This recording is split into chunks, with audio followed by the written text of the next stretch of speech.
जिसने सच बोला वो फंसा और झूठा हीरो बन गया। एक सुबह शहर के चौक पर बड़ी हलचल थी।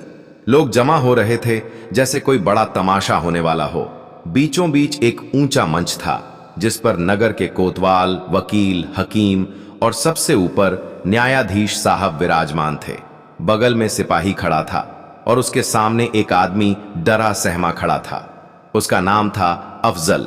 बेचारे पर इल्जाम था कि उसने व्यापारी सुलेमान की दुकान से चांदी की कटोरी चुराई है। सभी की निगाहें गवाह पर थीं और वो गवाह कोई और नहीं, हमारे चहेते मुल्ला नसरुद्दीन थे। सुलेमान ने गुस्से में कहा, हुजूर, इस अफजल ने मेरी दुकान से चोरी की है। मेरी चांदी की कटोरी गायब है और उस दिन ये ही वहां था। जज ने गंभीरता से सिर हिलाया और पूछा, गवाह कौन है? सिपाही ने मुल्ला की ओर इशारा किया। मुल्ला मंच पर चढ़े, पगड़ी को झटका दिया, दाढ़ी को थोड़ा संवारा और बोले, हुजूर, मैं उस दिन वहां था। मैंने सब कुछ अपनी आंखों से देखा है। सभी चुप। तो सच बताओ, क्या अफजल ने कटोरी चुराई? न्यायाधीश ने पूछा। मुल्ला ने लंबी सांस ली। जी हां, चुराई। मैंने देखा इसने झोले में कुछ रखा और चुपचाप निकल गया। इतना सुनते ही अफजल जोर जोर से चिल्लाया, नहीं हुजूर, मैंने कुछ नहीं चुराया, ये झूठ बोल रहे हैं। मुल्ला ने ताड़ा, अबे तू ही तो था नीली पगड़ी में। तुझसे बड़ी नासमझ तो मेरी बकरी है। वो भी कुछ चुराती है तो छिपाती है। लोग हंसी रोक न पाए, लेकिन अफजल अब रोने लगा। न्यायाधीश बोले, ठीक है मुल्ला, तुमने गवाही दी है। अफजल दोषी पाया जाता है। इसे 3 महीने की सजा दी जाती है। अफजल को सिपाही ले गए। लोग ताली बजा रहे थे, लेकिन एक बुजुर्ग औरत ने मुल्ला से आकर कहा, मुल्ला, वो लड़का चोरी नहीं कर सकता। वो तो हमारे मोहल्ले का सबसे शरीफ लड़का है। आपसे उम्मीद नहीं थी। मुल्ला कुछ सोच में पड़ गए। अगली सुबह मुल्ला सीधे कोतवाली पहुंचे।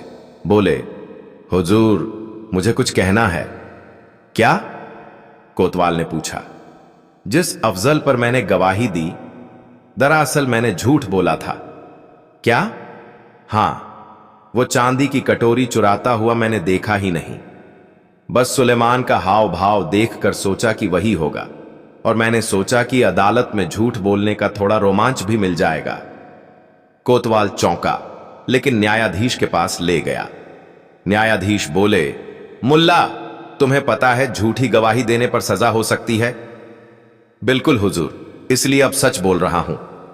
पर अब अफजल तो जेल में है, तो निकाल लीजिए ना और मुझे सजा दीजिए। सुलेमान भी बुलाया गया। मुल्ला ने सबके सामने कहा, कटोरी दुकान के पीछे के डिब्बे में मिली है। गलती से गिरी थी।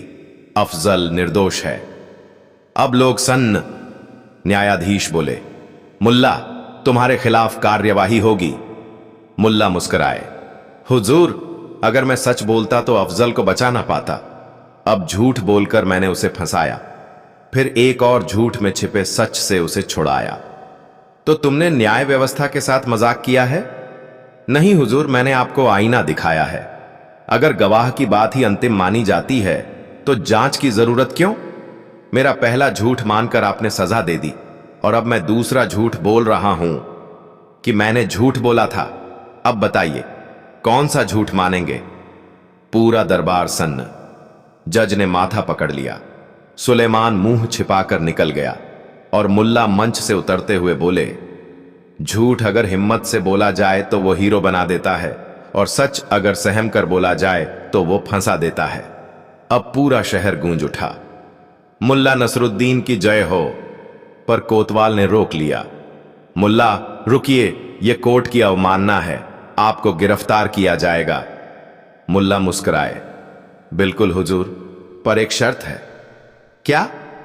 मुझे अपने गधे से विदा लेने दो। ठीक है, 5 मिनट। मुल्ला अपने गधे हबीब के पास गए, धीरे से उसके कान में कुछ कहा और वापस आए। तैयार हूं। जैसे ही सिपाही ने हथकड़ी पहनाई, चौक से एक आवाज आई,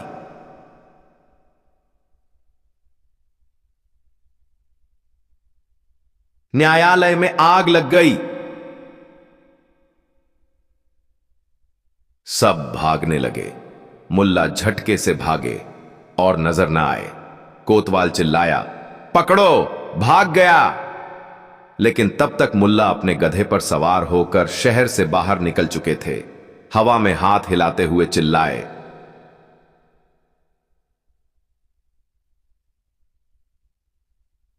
झूठा हीरो फिर से भाग निकला। मिलते हैं अगले नाटक में।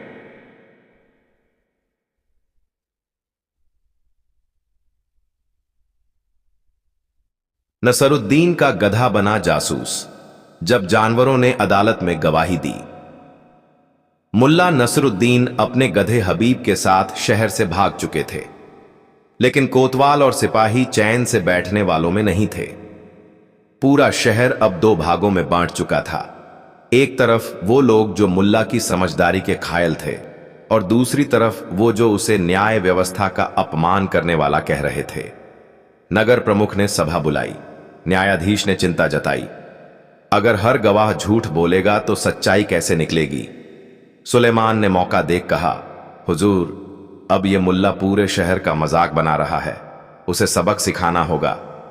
तब न्यायाधीश बोले, इस बार हम खुद नहीं उसका गधा पकड़ेंगे, वही उसका सबसे बड़ा साथी है और मुल्ला उससे बहुत प्यार करता है। 5 सिपाही हबीब को ढूंढने निकल पड़े, लेकिन हबीब कोई मामूली गधा नहीं था। उसके और मुल्ला के बीच ऐसी समझदारी थी कि आंखों ही आंखों में बात हो जाती। हबीब शहर से बाहर एक सुनसान बगीचे में पेड़ के नीचे बैठा था, शांत लेकिन सतर्क। जैसे ही सिपाही आए, हबीब ने नजरें घुमाईं, चारों ओर देखा, फिर एकदम से भागा। लेकिन एक चालाक सिपाही ने पेड़ के पीछे से रस्सी फेंकी और उसे पकड़ लिया। अगली सुबह चौक में तमाशा हुआ, मुल्ला का गधा हथकड़ी में। न्यायाधीश ने घोषणा की, आज इस गधे से सच निकलवाया जाएगा। लोग हंसी में डूब गए, लेकिन कोतवाल गंभीर था। उसने एक चाल चली। उसने गधे के सामने 2 बक्से रखवाए। एक पर लिखा था सच, दूसरे पर झूठ। फिर बोला, अगर यह गधा सच के बक्से की ओर गया तो मान लेंगे कि मुल्ला झूठ बोलता है, और अगर झूठ की ओर गया तो समझेंगे कि मुल्ला ही सच्चा है। हबीब को छोड़ा गया। गधा चलने लगा। सबकी सांसें थमी, और फिर वो तीसरे रास्ते पर मुड़ गया, जो कि सीधे मंच के नीचे से गुजरता था। लोग हंस हंस कर लौटपोट। जज गुस्से से बोले, ये तो न्याय का अपमान है। तभी भीड़ में से आवाज आई, न्याय का अपमान तो तब होता है जब बिना जांच के गवाह पर सजा दे दी जाए। सबने मुड़कर देखा। मुल्ला नसरुद्दीन, वही पुराना कुर्ता, वही तीखी आंखें और वही हंसी। सिपाही दौड़े, पर मुल्ला मंच पर चढ़ गए और बोले, रुकिए, आज मैं भागने नहीं आया। आज मैं साबित करने आया हूं कि सच्चाई को समझना इतना आसान नहीं जितना आप सोचते हैं। जज चिल्लाए, तुमने अदालत को ठगा है। नहीं, अदालत ने खुद को ठगा है। जब मैंने झूठ बोला तब आपने माना, जब मैंने सच बोला तब भी आपने माना। तो दोषी कौन, मैं या आपका सिस्टम? जज बौखलाए, तो अब क्या तुम जानवरों से गवाही दिलवाओगे? जी हां, मुल्ला बोले, आज मैं जानवरों को अदालत में पेश करूंगा। लोग फिर हंसे, लेकिन मुल्ला ने मंच से पुकारा, बकरी रज्जो, आगे आओ। पीछे से एक बकरी आगे आई, गले में तख्ती लटकी थी। मैं गवाही देने आई हूं। फिर आया कुत्ता शेरू, फिर ऊंट रईस और फिर हबीब। मुल्ला बोले, इन जानवरों ने इंसानों से ज्यादा समझदारी दिखाई है। ये चोरी नहीं करते, झूठ नहीं बोलते और कभी किसी को बिना कारण दोषी नहीं ठहराते। लेकिन हम इंसान अपनी सहूलियत के हिसाब से न्याय तोलते हैं। सन्नाटा। मुल्ला ने एक पत्र निकाला। यह रहा सुलेमान की दुकान के नौकर की चिट्ठी। उसने कबूल किया है कि कटोरी उसने खुद गिराई और डर के मारे चुप रहा। सुलेमान कांपने लगा। जज ने पत्र पढ़ा और घोषणा की, अफजल निर्दोष है, सुलेमान को जुर्माना भरना होगा। मुल्ला ने हंसते हुए कहा, और गवाह का क्या हुआ हुजूर? जज मुस्कुराए, वो तो अब न्याय का शिक्षक बन चुका है। मुल्ला नसरुद्दीन ने गधे की पीठ थपथपाई और कहा, आज इंसानों ने जानवरों से सीखा है कि सच चिल्लाकर नहीं, समझाकर बोला जाता है। पूरा शहर तालियों से गूंज उठा। सच और झूठ के बीच का फर्क गवाही से नहीं, समझदारी से तय होता है। कभी कभी सबसे चुप रहने वाला ही सबसे बड़ा गवाह होता है। अगली कहानी। मुल्ला की जुबान से निकला सच और लोग हुए बेहाल। शहर में एक अफवाह तेजी से फैल रही थी। मुल्ला नसरुद्दीन अब सिर्फ सच बोलेगा। पहले तो लोगों ने हंसी में टाल दिया, लेकिन जब मुल्ला ने खुद चौक पर खड़े होकर ऐलान किया तो हर जुबान पर एक ही सवाल था, यह अब क्या नया तमाशा है। मुल्ला ने माइक, जो उसने किराए पर लिया था और जिसे हाथ से पकड़ने की एक्टिंग कर रहा था क्योंकि असल में शहर में माइक था ही नहीं, में बोला, सुनो सुनो, आज से मैं सिर्फ सच बोलूंगा। जो मन में है वही मुंह से निकलेगा। कोई लाग लपेट नहीं, कोई छुपाव नहीं। चाहे राजा हो या रंक, सच से नहीं बच सकेगा। लोगों की भीड़ लग गई। हर कोई सोच रहा था कि अब क्या होने वाला है। खासतौर पर वो लोग जो मुल्ला से कुछ छिपा कर रखते थे या जिनकी पोल खुलने का डर था। सब परेशान। सबसे पहले पहुंचे हकीम साहब, शहर के सबसे मशहूर और घमंडी वैद्य। मुल्ला, बताओ तो सही, मेरे इलाज कैसे लगते हैं लोगों को। मुल्ला ने दाढ़ी खुजाई, आंखें मटकाईं और कहा, अगर तेरा इलाज सचमुच काम करता तो तू खुद अब तक जवान हो गया होता। तू तो वो डॉक्टर है जो सिरदर्द में भी पेट पर पट्टी बांध देता है। हकीम का चेहरा तमतमा गया, लेकिन भीड़ झोर झोर से हंसने लगी। अब आई नवाब साहब की बेगम, जिनका सौंदर्य खुदा की नेमत से ज्यादा बाजार की क्रीम पाउडर की मेहरबानी था। मुल्ला, ये तो बताओ, क्या मैं अब भी पहले जैसी हसीन लगती हूं। मुल्ला ने बिना पलक झपकाए जवाब दिया, अगर आईने में झांकती हो तो जरूर लगती होगी, वरना बाकी लोगों के लिए तो तुम हुस्न से ज्यादा होंठ की लिपस्टिक का डिब्बा लगती हो। बेगम का पारा चढ़ा, लेकिन फिर उन्होंने नकली मुस्कान ओढ़ ली। तुम्हारी जुबान भी मजाक करना जानती है। नहीं बेगम साहिबा, अब मजाक नहीं, सिर्फ सच, मुल्ला ने जवाब दिया। शहर में गजब मच गया। अब कोई मुल्ला से मिलने से डरने लगा था। सब सोचते, अगर उसने मेरे बारे में भी कुछ बोल दिया तो। इसी बीच एक बड़ी समस्या शहर में खड़ी हो गई। नगर प्रमुख का बेटा तैमूर, जो अक्सर अनपढ़ी और घमंडी बातें करता था, एक सार्वजनिक मंच पर मुल्ला के सामने खड़ा हो गया। उसने कहा, मुल्ला, अगर तू इतना सच्चा है तो बता, मैं राजा बनने लायक हूं या नहीं। मुल्ला ने पलटकर देखा, फिर बोला, अगर गधा खुद को घोड़ा समझे तो क्या उसे जीन बांध दी जाए। तुझे राजा बनाना वैसा ही होगा जैसे नमक से गुड़ बनाना। लोग हंसी से दोहरे हो गए। तैमूर का चेहरा लाल पड़ गया। नगर प्रमुख ने इसे अपनी तौहीन समझा और अगले ही दिन सभा बुलाई गई। मुल्ला की जुबान पर लगाम लगानी होगी।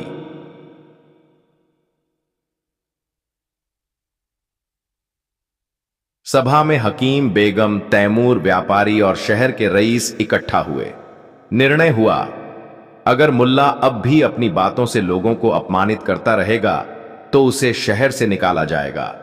मुल्ला को बुलाया गया, पर जैसे ही वो सभा में पहुंचे, उनके चेहरे पर घबराहट नहीं, मुस्कान थी। नगर प्रमुख बोले, मुल्ला, तुम्हारी जुबान लोगों के लिए तकलीफ बन चुकी है। या तो इसे रोको या यह शहर छोड़ो। मुल्ला ने गहरी सांस ली, फिर बोला, हुजूर, यह जुबान मेरी नहीं, सच की है।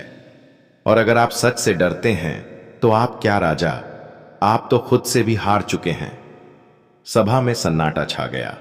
मुल्ला ने आगे कहा, आप सबको लगता है कि मैं अपमान कर रहा हूं, लेकिन क्या मैंने झूठ बोला? नहीं, बस वही बोला जो लोग कानाफूसी में कहते हैं, पर मुंह पर नहीं। मैं वही आईना हूं जिसे देखकर लोग खुद से डरने लगे हैं। अब नगर प्रमुख ने चाल चली, ठीक है, अगर तुम्हारा सच इतना पाक है तो एक परीक्षा दो। तुम 3 लोगों के सामने ऐसे सच बोलो जो उन्हें अच्छा भी लगे और बुरा भी न लगे। मुल्ला मुस्कुराए, स्वीकार है, लेकिन शर्त यह है कि जो सवाल भी पूछे उसका जवाब हर किसी को सुनना होगा। 3 लोग चुने गए, हकीम, बेगम और तैमूर। हकीम ने पूछा, मुल्ला, क्या मेरे बिना यह शहर रह सकता है? मुल्ला ने जवाब दिया, अगर तू चला गया तो शहर की बीमारियां शायद और बढ़ेंगी, क्योंकि अब तक तूने जो इलाज किया है उससे तो लोगों ने दुआ की है कि अब बीमार ही न पड़ें। हकीम चुप। लोग हंसे, पर इस बार हल्के से। अब बेगम ने पूछा, क्या मुझे देखकर अब भी लोग रुक जाते हैं? मुल्ला ने कहा, रुकते हैं बेगम, लेकिन सोचते हैं क्या ये वही हैं या कोई और, क्योंकि अब हर हफ्ते चेहरा नया सा लगता है। बेगम मुस्कुराई, क्योंकि इस बार मुल्ला ने नजाकत से चोट की थी। अब बारी थी तैमूर की। क्या मैं इस शहर का नेतृत्व कर सकता हूं? मुल्ला बोले, अगर नेतृत्व खेलने की चीज है तो हां, तुम खेल सकते हो, पर अगर नेतृत्व जिम्मेदारी है तो पहले उसे समझो, फिर बोलो। सभा में तालियां बजने लगीं। अब नगर प्रमुख भी प्रभावित हुआ। उसने कहा, मुल्ला, अगर तू ये कला जानता है कि सच भी बोला जाए और दिल भी न दुखे, तो तू हमारे लिए जरूरी है। मुल्ला झुके और बोले, सच तलवार नहीं है हुजूर, ये आईना है। जिसे देखने की हिम्मत हो वही इसका सामना कर सकता है। लेकिन उसी समय एक सिपाही दौड़ते हुए आया।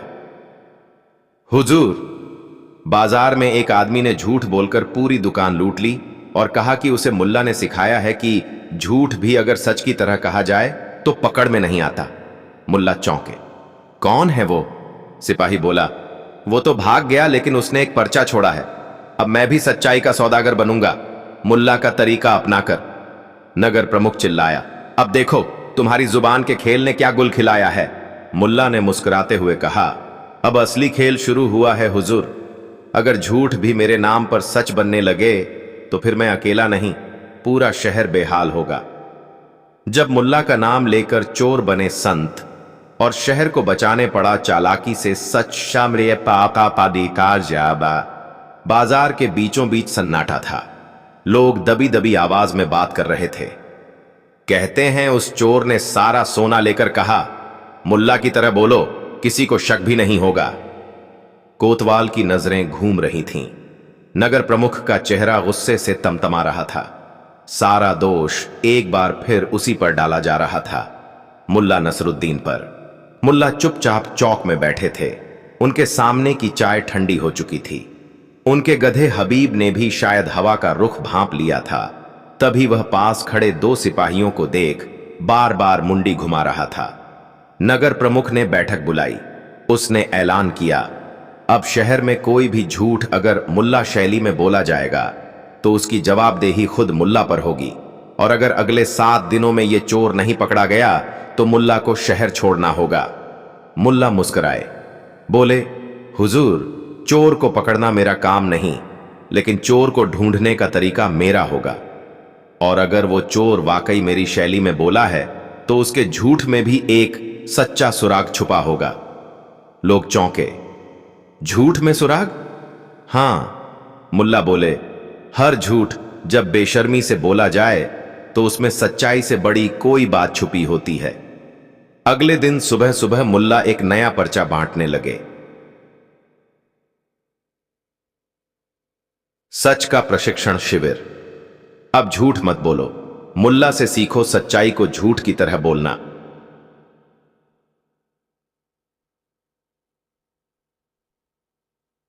लोगों की भीड़ जुट गई। चाय वाले से लेकर कंगन वाले तक हर कोई सोच रहा था कि इस तमाशे से कुछ तो मिलेगा। मुल्ला ने मंच पर खड़े होकर कहा, मेरी पहली क्लास में वो आएगा जिसने सबसे चतुराई से झूठ बोला है। लोग हंसे, लेकिन फिर चौंक भी गए। क्या मुल्ला खुद चोर को बुला रहा है? मुल्ला बोले, कोई डरने की जरूरत नहीं। जिसने भी मेरे नाम का इस्तेमाल किया उसे इनाम मिलेगा, 1 किलो गुलाब जामुन और सच्चे झूठा की उपाधि। तीसरे दिन चुपके से एक आदमी उनके पास आया, दुबला पतला, बड़ी बड़ी आंखें और पसीने से तरबतर। मुल्ला साहब, वह फुसफुसाया, मैं ही हूं वो जिसने वो नकली पर्चा छोड़ा था, लेकिन मैंने चोरी नहीं की। असली चोर ने कहा था कि मैं पर्चा छोड़ दूं ताकि शक मुझ पर आए। अच्छा, मुल्ला ने मुस्कुराकर कहा, और वो असली चोर कहां है? वो इस शहर का व्यापारी है, अजीम। उसने मुझे काम दिया, नाम छिपाया, और जब चोरी हुई वो सबसे पहले रोने भी आया। मुल्ला बोले, क्या सबूत है? उसकी तिजोरी की चाबी मुझे दी थी और उसने कहा था, झूठ को सच बनाना है तो पहले लोगों को हंसाना सीखो। मुल्ला की आंखों में चमक आ गई। चौथे दिन मुल्ला ने चौक में बड़ा मंच सजवाया और ऐलान किया, आज मैं सिखाऊंगा कि सच को कैसे बोला जाए ताकि चोर खुद सामने आ जाए। लोग जमा हो गए। मुल्ला बोले, आज मैं एक कहानी सुनाऊंगा। कहानी में एक व्यापारी है जो लोगों को लूटता है और फिर सबसे पहले रोने भी आता है। वो कहता है कि सच बोलना कला है, लेकिन खुद कभी ईमानदारी से हिसाब नहीं देता। भीड़ में हंसी की फुसफुसाहट फैली। मुल्ला ने बिना रुके कहा, और फिर एक दिन वो उसी दुकान में चोरी करवाता है जो उसका गर्व होती है, ताकि बीमा से 2 गुना पैसा मिले, और जब लोग शक करें तो कह दे, मुल्ला ने सिखाया। अब भीड़ में हलचल हुई। अजीम की आंखें चौड़ी हो गईं। मुल्ला ने फिर चिल्लाकर कहा, अब मैं पूछता हूं, क्या वो व्यापारी यहां है? क्या वो सामने आकर सच बोलेगा? सन्नाटा। फिर एक धीमा सा कदम उठा। अजीम मंच के करीब आया, हाथ जोड़े, चेहरे पर पसीना और शर्म दोनों। माफ करना मुल्ला, मैं डर गया था कि मेरा सच मुझे ही डुबा देगा। मुल्ला ने कहा, तू डूबा नहीं, बच गया, क्योंकि सच देर से सही सामने आया। नगर प्रमुख ने खुद मामले की पुष्टि की। चोरी की योजना और बीमा का फर्जीवाड़ा सब सामने आ गया। अजीम को जुर्माने और कुछ महीने की सजा हुई। मुल्ला से माफी मांगी गई और चौक में फिर से उन्हें सम्मानित किया गया। हकीम साहब ने मंच से कहा, हमने सोचा था तुम्हारी जुबान शहर को बांट देगी, लेकिन असल में उस जुबान ने शहर को सच बोलना सिखा दिया। मुल्ला मुस्कुराए, सच बोलना मुश्किल नहीं, बस उसे कहने का ढंग आना चाहिए, क्योंकि सीधे सच अक्सर कड़वा लगता है और मीठा झूठ जल्दी पच जाता है। लोगों ने तालियों से मंच को गूंजा दिया। हबीब ने ढेंचू की एक लंबी आवाज में जैसे कहानी की मुहर लगा दी। सच और झूठ का फर्क बोलने वाले की नीयत और श्रोता की समझ पर निर्भर करता है। जुबान तलवार नहीं, आईना है, और जिस दिन आईना बोलने लगे, लोग अपने ही चेहरे से डरने लगते हैं। अगली कहानी। जिसे सब बेवकूफ समझते थे, उसी ने सबसे बड़ा सबक सिखाया। शहर के बीचों बीच फव्वारे वाले चौक पर अगर कोई सबसे ज्यादा हंसी का पात्र बना था तो वो था मुल्ला नसरुद्दीन। लोग कहते उसका दिमाग अजीब चलता है, उल्टी दिशा में। दूसरे कहते उसकी बातें सुनी जाएं तो लगे जैसे खुदा भी हंसी रोक नहीं पाए। और कुछ कंजूस व्यापारी तो साफ कहते वो बस बेवकूफ है, समय बर्बाद करने वाला। लेकिन हर बार जब लोग हंसते थे तो मुल्ला की आंखों में एक ऐसी चमक होती जो साफ बताती थी, वो सब समझता है पर जाहिर नहीं करता। कहानी की शुरुआत एक धमाकेदार ऐलान से होती है।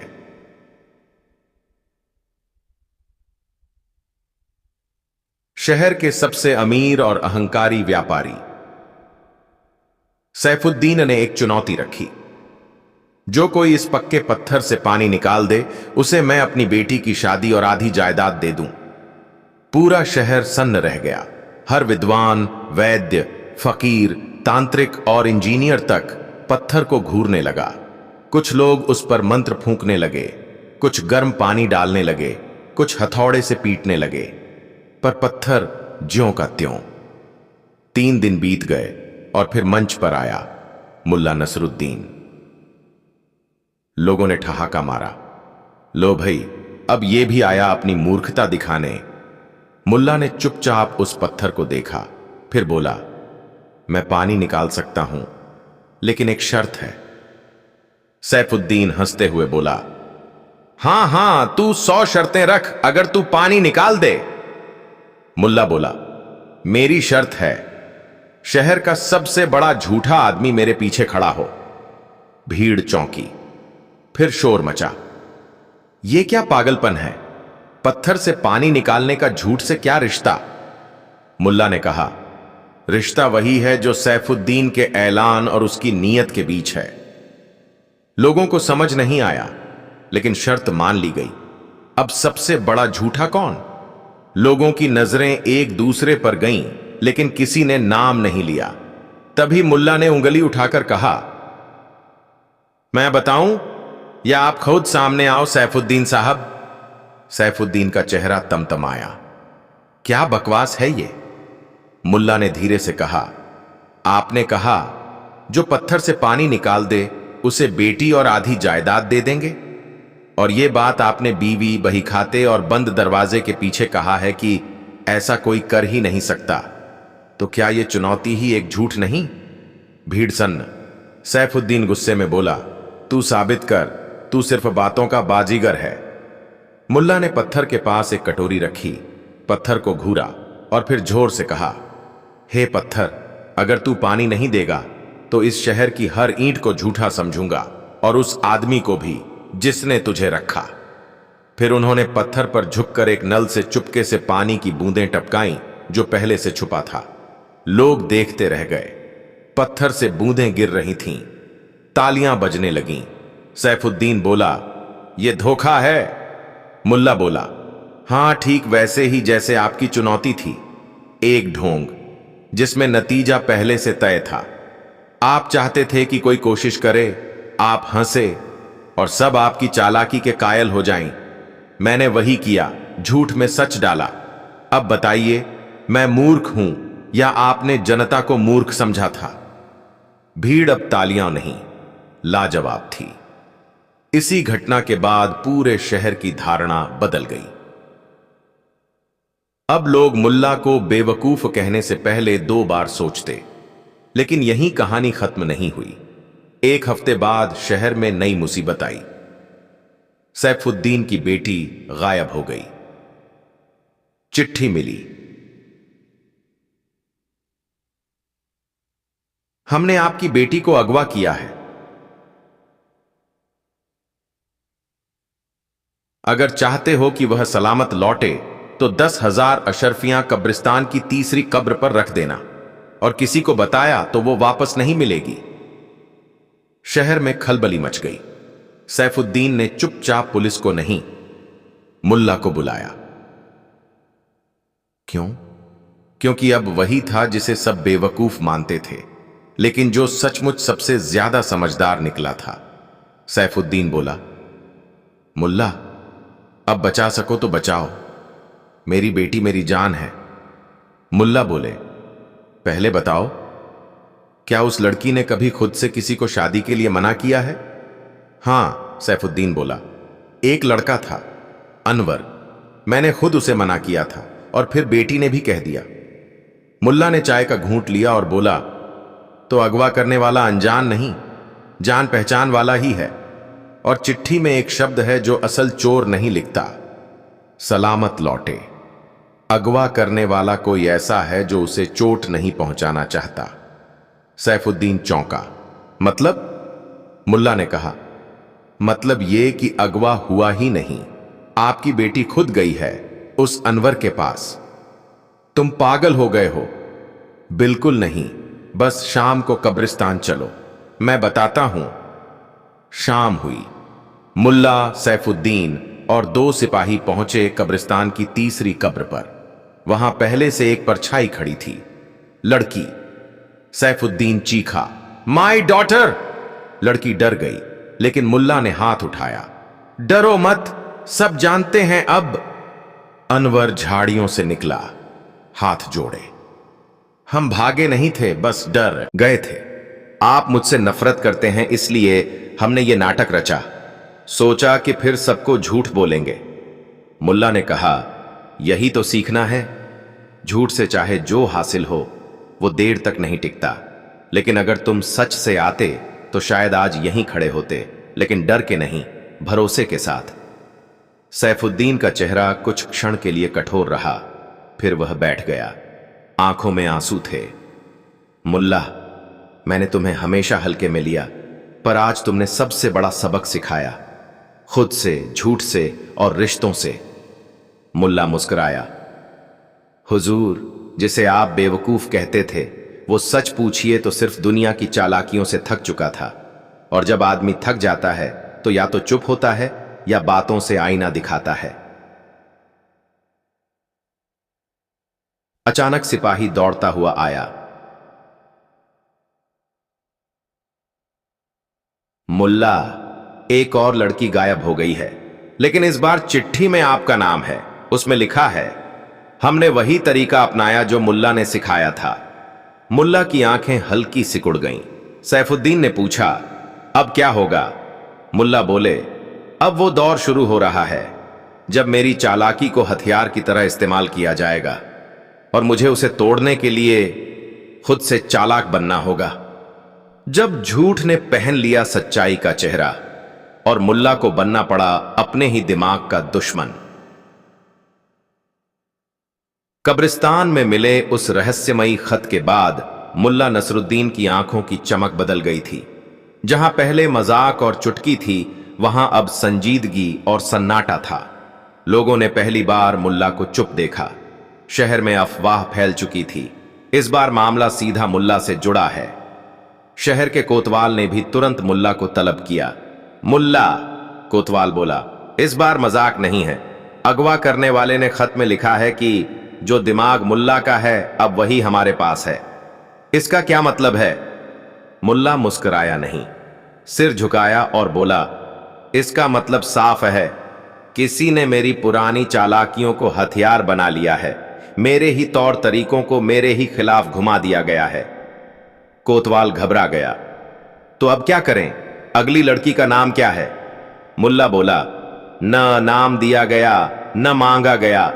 इस बार कुछ नहीं चाहिए। यह सिर्फ खेल है, खेल मेरे खिलाफ। शहर में दहशत फैल चुकी थी। हर मां बाप अपनी बेटियों को घर से बाहर नहीं जाने दे रहे थे और दूसरी ओर मुल्ला चुपचाप अपनी एक पुरानी किताब खोल रहा था। वो किताब जिसमें वो हर योजना, चालाकी, तिकड़म और बहाना लिखता था जो उसने जिंदगी में कभी इस्तेमाल किए थे। पन्ने पलटे। कहीं लिखा था, अगर भीड़ को गुमराह करना हो तो सच का आवरण झूठ को पहना दो। कहीं और लिखा था, अगर किसी को डराना हो तो उसकी प्रतिष्ठा को निशाना बनाओ, न कि उसके शरीर को। मुल्ला ठिठका। यही तो हो रहा है, उसने खुद से कहा। मेरी प्रतिष्ठा को निशाना बनाया जा रहा है। अगली सुबह पूरे शहर में मुल्ला के नाम एक दूसरा खत बंटा हुआ मिला। तू अपने को चतुर समझता था ना? अब देख, जब लोग तुझे खुद गुनहगार समझने लगेंगे। अगली लड़की अगर नहीं मिली तो तेरी बेगुनाही भी खो जाएगी। बौखला गए। कुछ बुजुर्गों ने मिलकर सभा बुलाई। उनमें से एक बोला, हमेशा हम हंसते थे मुल्ला पर आज डर लग रहा है कि कहीं वो वाकई इस सब के पीछे न हो। दूसरा बोला, मुल्ला तो कभी इतना गंभीर नहीं रहा, ये सब उसी का दिमाग है, अब अपने ही जाल में फंस गया लगता है। तीसरा, जो व्यापारी था, बोला, मैं तो पहले ही कहता था ये आदमी खतरनाक है, मजाक की आड़ में बहुत कुछ देखता सुनता था। उधर मुल्ला ने अपने पुराने चेलों को बुलाया, 3 शागिर्द जो कभी उसके तमाशों में बाजीगरी किया करते थे। इस बार तमाशा असली है, मुल्ला बोला। हमने हमेशा हंसाया है, अब वो तमाशबीन हमें गिरते देखना चाहते हैं, लेकिन हम ऐसा होने नहीं देंगे। उसने योजना बनाई। शहर में हर कोने पर अपने चेलों को तैनात किया, लेकिन हथियार लेकर नहीं, बल्कि अब्बोमा की डालिए कहानियां लेकर।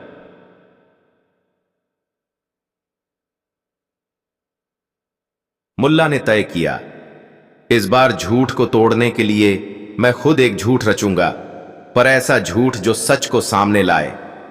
रात को शहर में एक नई चिट्ठी दीवारों पर चिपकी मिली। हमने उस लड़की को वापस छोड़ दिया है, मुल्ला निर्दोष है, लेकिन अगली बार कोई माफी नहीं मिलेगी। कोतवाल हक्का बक्का। लड़की वाकई अपने घर में मिल गई, ठीक ठाक, लेकिन उसका कहना था, मुझे किसी ने छुआ तक नहीं। एक नकाबपोश आया, आंखों पर पट्टी बांधी और बस। अगले दिन मैं घर में थी। लोग हैरान। फिर सवाल, अगर अगवा करने वाला वापस छोड़ गया तो क्या यह वाकई अगवा था? मुल्ला ने खुद लोगों को चौक पर इकट्ठा किया। तुम सब मुझे बेवकूफ कहते थे, उसने कहा, और आज जब कोई तुम्हें खेल खेल में डरा रहा है तो शक मुझ पर करते हो। लोग चुप। मुल्ला ने जेब से एक कागज निकाला, वही खत जो पहले उसे मिला था। इसमें लिखा था कि मेरे ही दिमाग का कोई इस्तेमाल कर रहा है। फिर उसने अपनी किताब उठाई। यह किताब मैंने बंद कमरे में रखी थी। इसे सिर्फ एक आदमी ने कभी देखा था, मेरे पुराने साथी अब्दुल ने।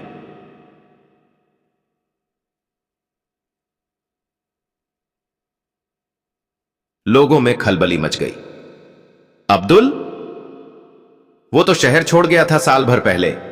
नहीं, मुल्ला बोला, वो नहीं गया था, वो यही था, नकाब में परछाई बनकर मेरे ही तिकड़म को मेरे खिलाफ इस्तेमाल करता रहा, क्योंकि मैं ही वो था जिसने उसे बेइज्जती में चौक पर सरेआम हंसी का पात्र बनाया था। एक बार अब्दुल को ढूंढ निकाला गया।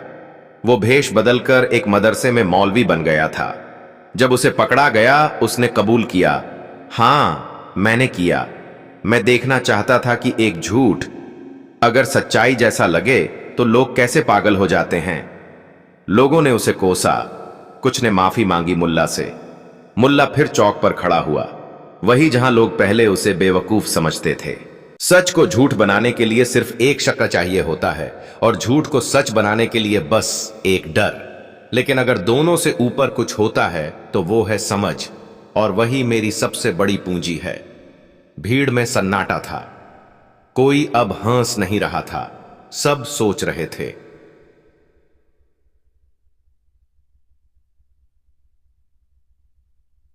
जिसे हम अक्सर हंसी में टाल देते हैं, वही कभी कभी सबसे बड़ी सच्चाई बोल देता है। और जो दूसरों को मूर्ख दिखाता है, वो खुद कभी न कभी अपने ही जाल में फंसता है।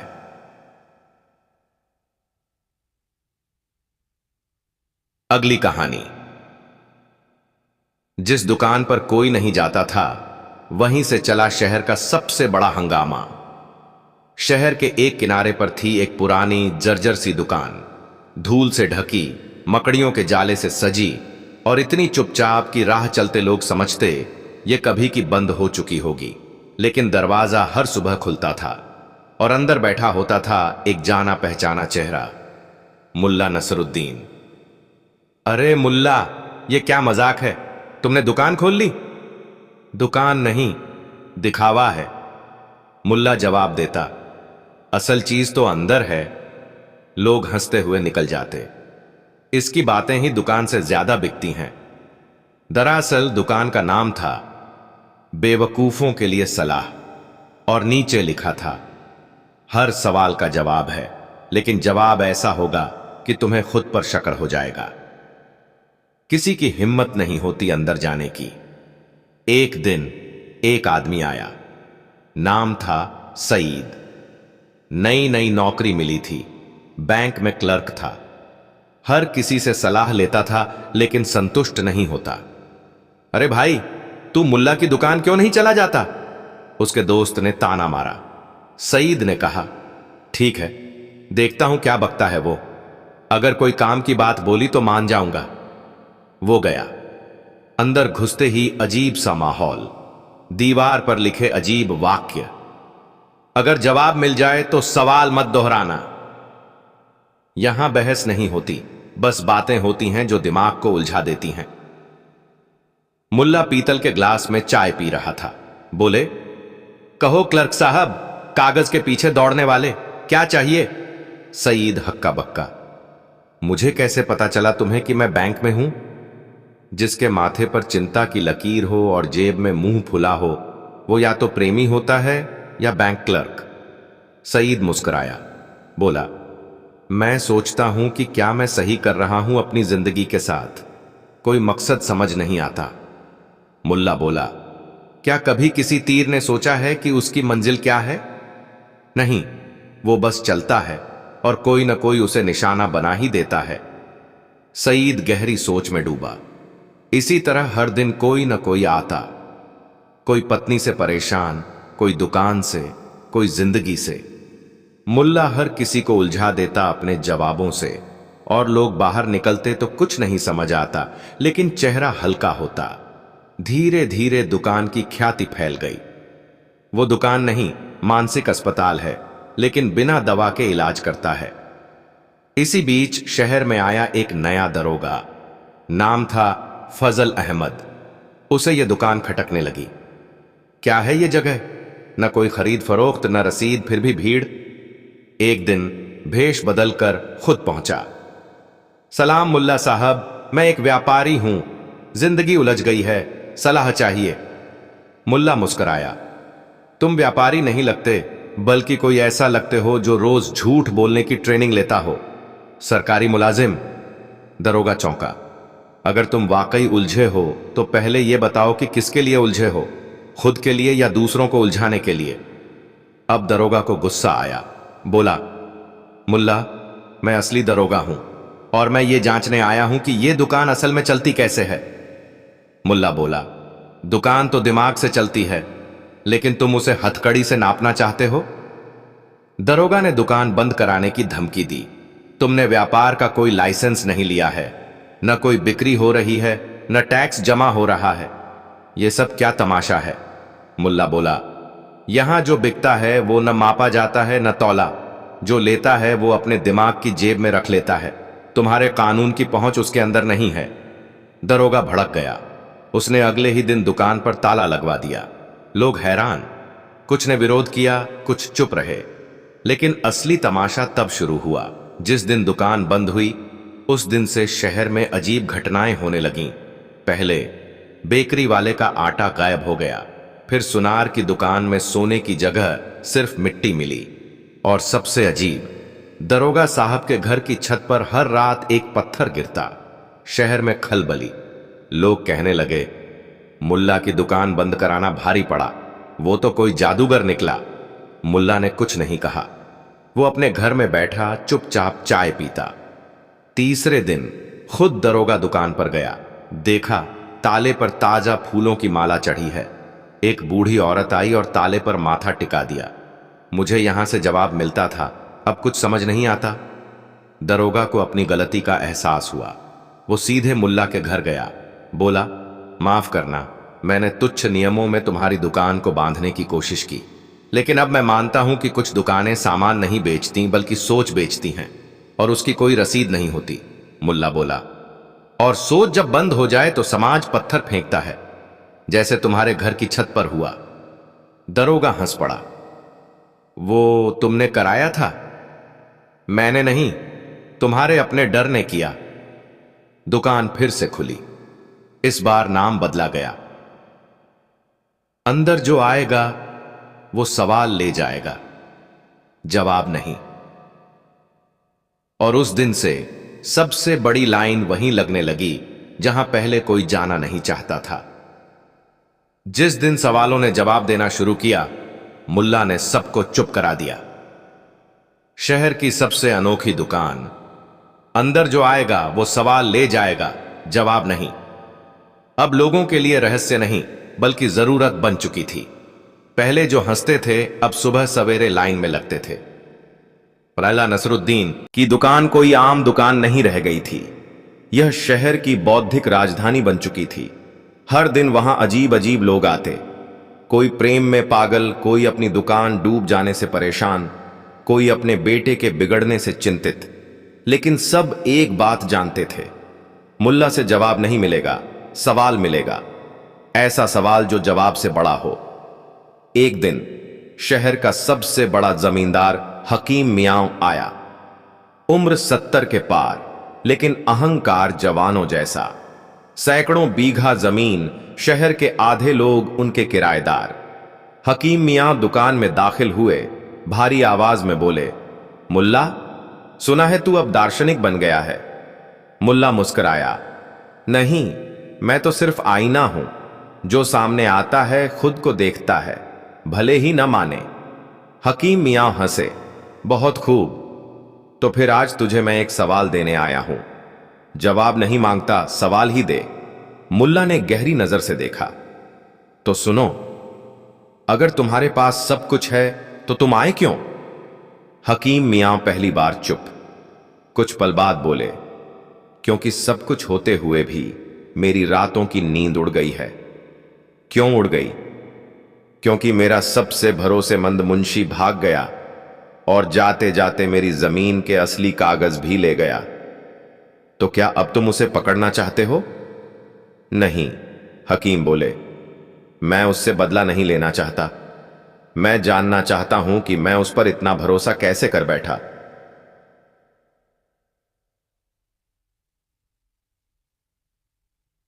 मुल्ला कुछ देर शांत रहा, फिर बोला, भरोसा एक कांच की तरह होता है। जब तक चमकता है सब देख सकते हैं, लेकिन जब टूटता है तो सबसे पहले खुद को ही काटता है। हकीम मियां उठकर जाने लगे। दरवाजे पर पहुंचकर ठिठके, क्या मैं मूर्ख हूं मुल्ला? नहीं, मुल्ला बोला, तुम सिर्फ वही हो जो किसी दिन सब बनते हैं, इंसान।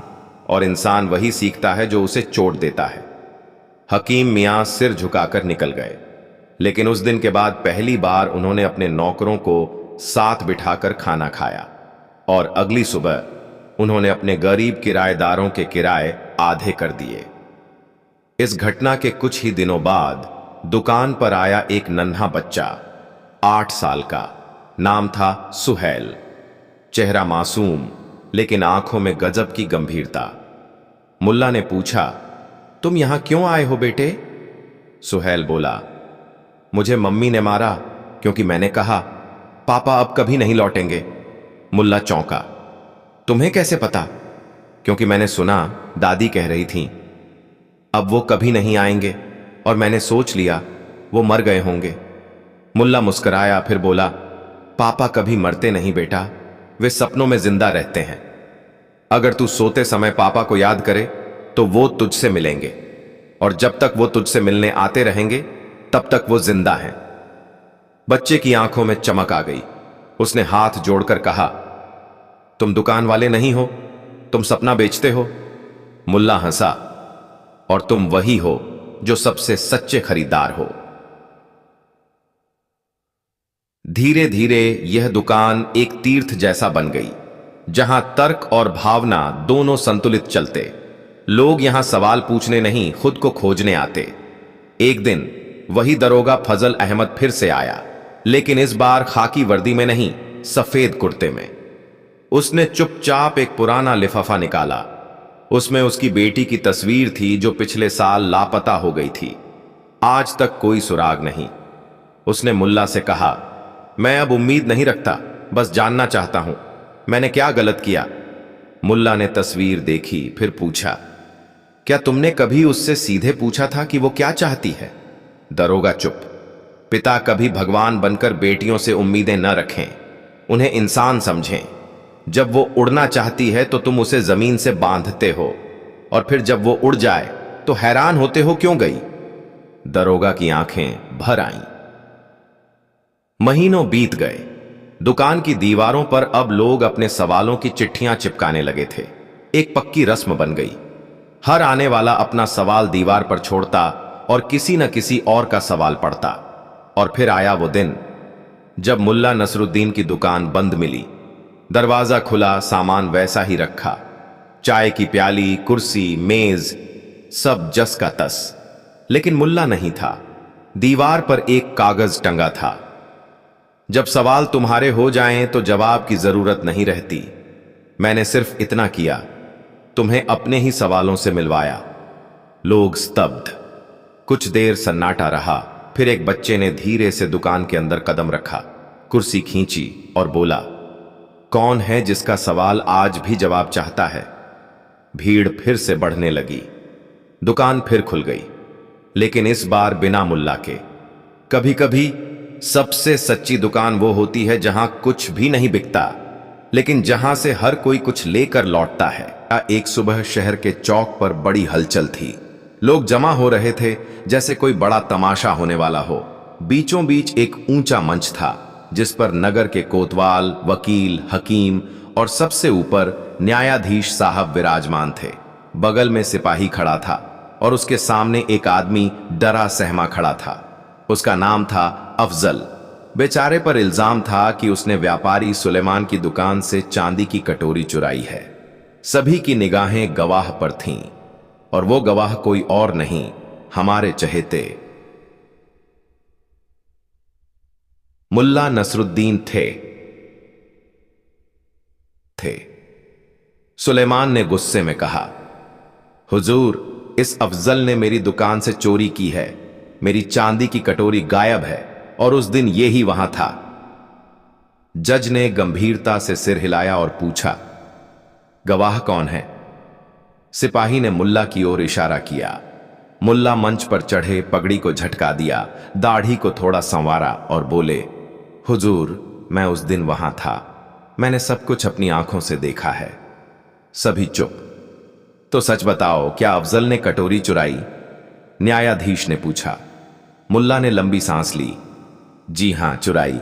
मैंने देखा इसने झोले में कुछ रखा और चुपचाप निकल गया। इतना सुनते ही अफजल जोर जोर से चिल्लाया, नहीं हुजूर, मैंने कुछ नहीं चुराया, ये झूठ बोल रहे हैं। मुल्ला ने ताड़ा, अबे तू ही तो था नीली पगड़ी में। तुझसे बड़ी नासमझ तो मेरी बकरी है। वो भी कुछ चुराती है तो छिपाती है। लोग हंसी रोक न पाए, लेकिन अफजल अब रोने लगा। न्यायाधीश बोले, ठीक है मुल्ला, तुमने गवाही दी है। अफजल दोषी पाया जाता है। इसे 3 महीने की सजा दी जाती है। अफजल को सिपाही ले गए। लोग ताली बजा रहे थे, लेकिन एक बुजुर्ग औरत ने मुल्ला से आकर कहा, मुल्ला, वो लड़का चोरी नहीं कर सकता। वो तो हमारे मोहल्ले का सबसे शरीफ लड़का है। आपसे उम्मीद नहीं थी। मुल्ला कुछ सोच में पड़ गए। अगली सुबह मुल्ला सीधे कोतवाली पहुंचे। बोले, हुजूर, मुझे कुछ कहना है। क्या? कोतवाल ने पूछा। जिस अफजल पर मैंने गवाही दी, दरअसल मैंने झूठ बोला था। क्या? हां, वो चांदी की कटोरी चुराता हुआ मैंने देखा ही नहीं। बस सुलेमान का हाव भाव देखकर सोचा कि वही होगा, और मैंने सोचा कि अदालत में झूठ बोलने का थोड़ा रोमांच भी मिल जाएगा। कोतवाल चौंका, लेकिन न्यायाधीश के पास ले गया। न्यायाधीश बोले, मुल्ला, तुम्हें पता है झूठी गवाही देने पर सजा हो सकती है? बिल्कुल हुजूर, इसलिए अब सच बोल रहा हूं। पर अब अफजल तो जेल में है, तो निकाल लीजिए ना और मुझे सजा दीजिए। सुलेमान भी बुलाया गया। मुल्ला ने सबके सामने कहा, कटोरी दुकान के पीछे के डिब्बे में मिली है। गलती से गिरी थी। अफजल निर्दोष है। अब लोग सन्न। न्यायाधीश बोले, मुल्ला, तुम्हारे खिलाफ कार्यवाही होगी। मुल्ला मुस्कुराए, हुजूर, अगर मैं सच बोलता तो अफजल को बचा ना पाता। अब झूठ बोलकर मैंने उसे फंसाया, फिर एक और झूठ में छिपे सच से उसे छुड़ाया। तो तुमने न्याय व्यवस्था के साथ मजाक किया है? नहीं हुजूर, मैंने आपको आईना दिखाया है। अगर गवाह की बात ही अंतिम मानी जाती है तो जांच की जरूरत क्यों?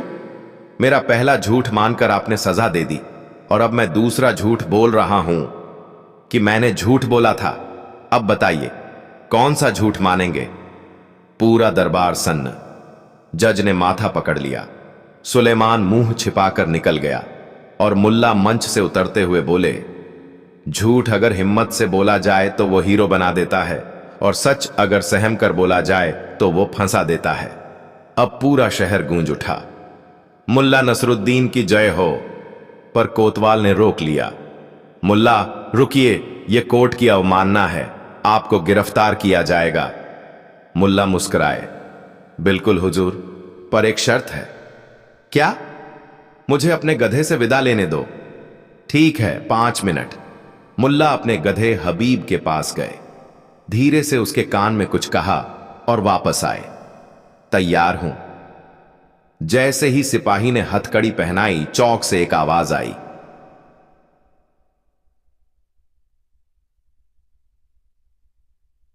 न्यायालय में आग लग गई। सब भागने लगे। मुल्ला झटके से भागे और नजर न आए।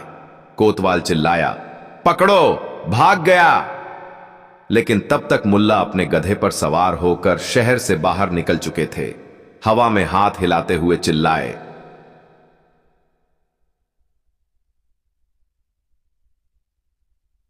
झूठा हीरो फिर से भाग निकला। मिलते हैं अगले नाटक में।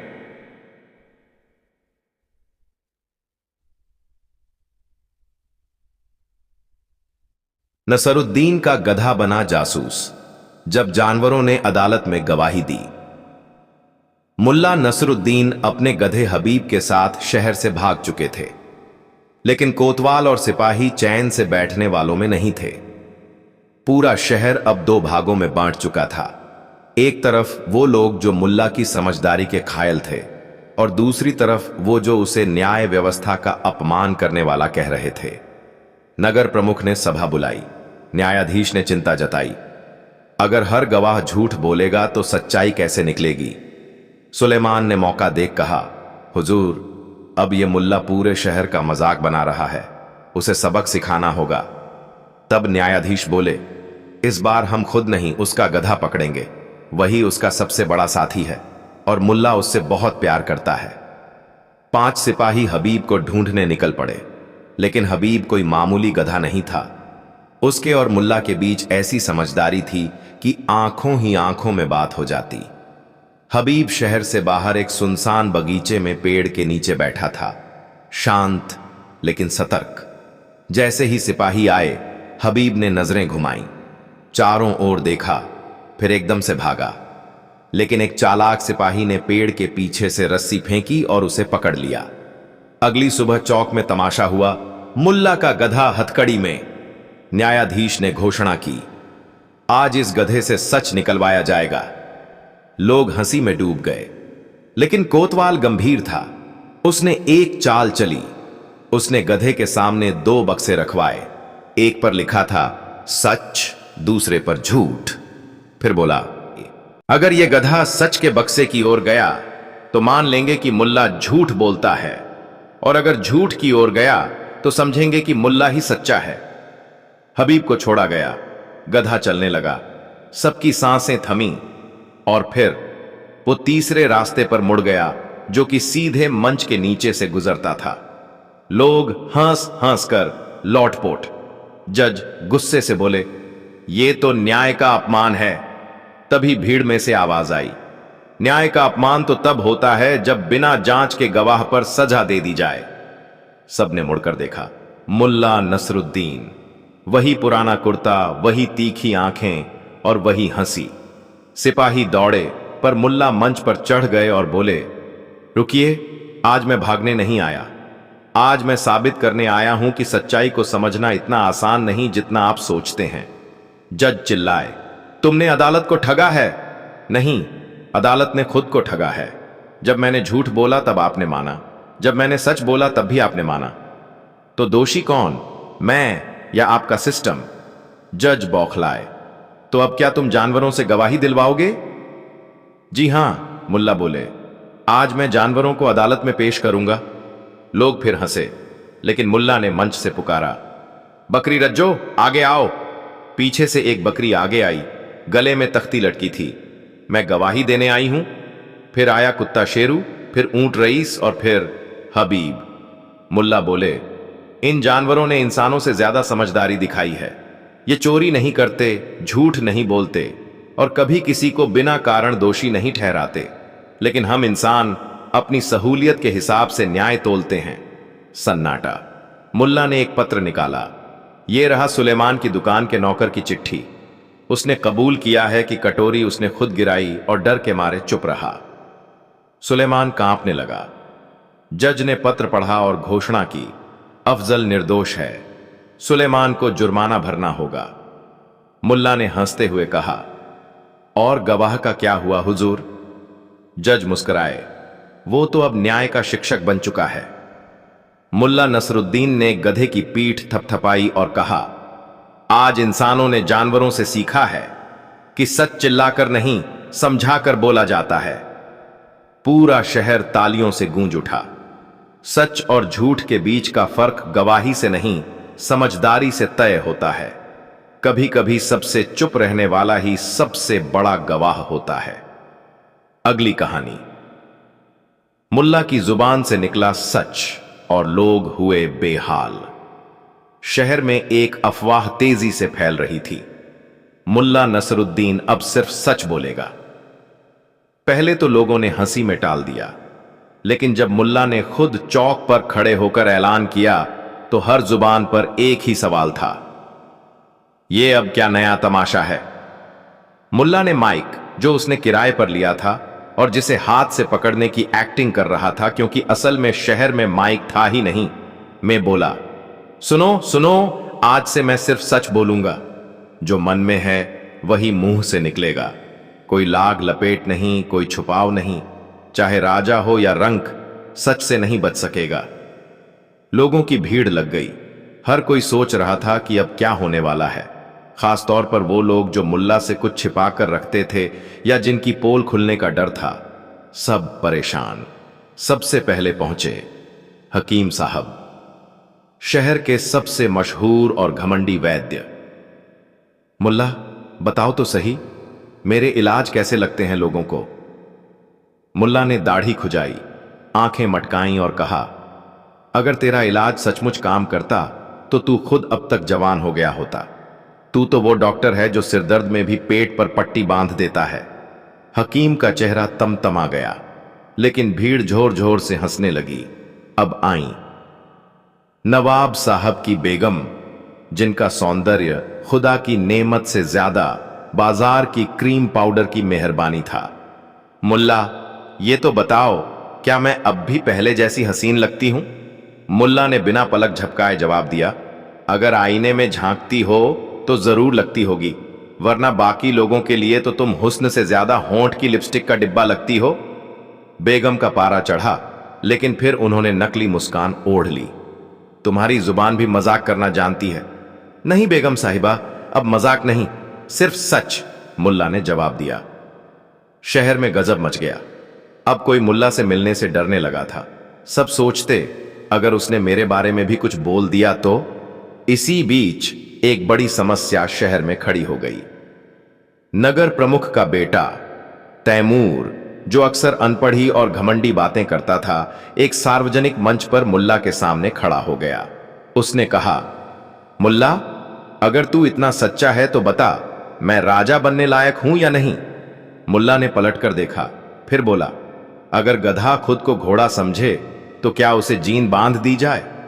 तुझे राजा बनाना वैसा ही होगा जैसे नमक से गुड़ बनाना। लोग हंसी से दोहरे हो गए। तैमूर का चेहरा लाल पड़ गया।